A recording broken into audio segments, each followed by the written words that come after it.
So welcome back to Nightchild Reviews. This is just a quick little video about the recent events of the Prince estate.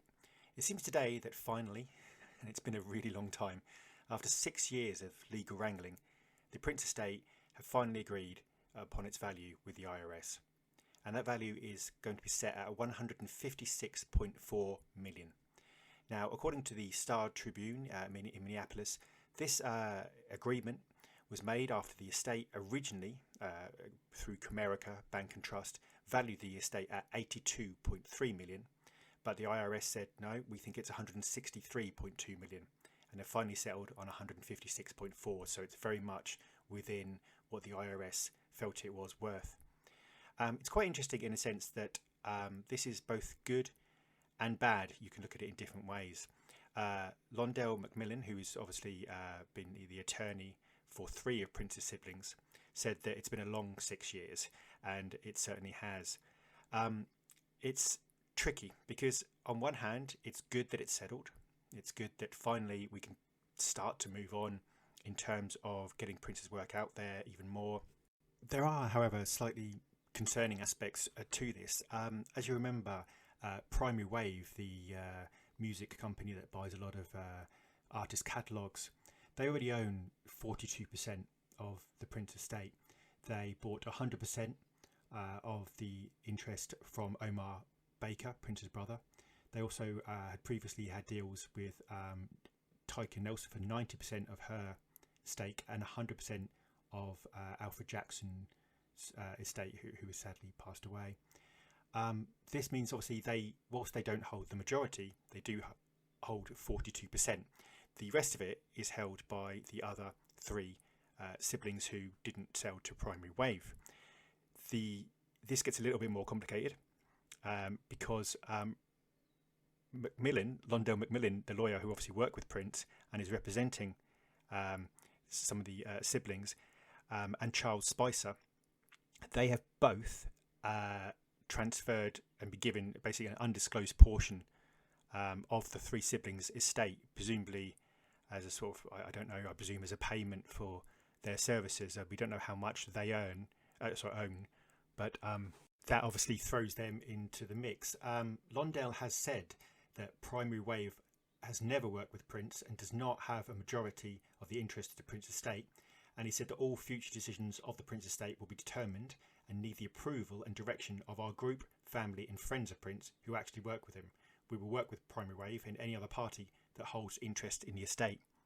Now the concern for me is if one more sibling gives away or sells their share to Primary Wave, then Primary Wave will have a majority, and it will be basically that Primary Wave own the largest controlling share of the Prince estate. So that's very close to happening. Obviously the siblings aren't getting any younger, and it's possible that this could very easily end up fully in the hands of Primary Wave.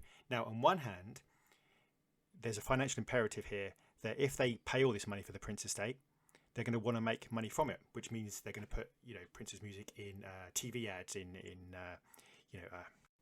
movies and video games, and to get them on streaming sites. And so in one hand you've got the situation where they're going to want to make their money back, which means they're going to have to push Prince even more into the public domain, and hopefully this will mean more people discover Prince, more people become aware of Prince. Perhaps they hear a song on a video game, perhaps they see a TV advert, and they then go back and discover the amazing back catalogue Prince has. But on the other hand, we don't obviously want anything that's going to cheapen Prince's name. We don't want anything that's going to sort of exploit Prince's image. So it's a tricky balance, and it's something we really, as Prince admirers, really need to keep our eye on. I think there's going to be this tension between what's the mainstream, what can sell the most, what can get the most money in, and what possibly a lot of us would want, more obscure releases, more vault tracks, more unreleased items. So it's going to be interesting to watch that. The Star Tribune do mention the comparison actually with Michael Jackson, who they talk about the estate and how much Michael Jackson's estate was worth.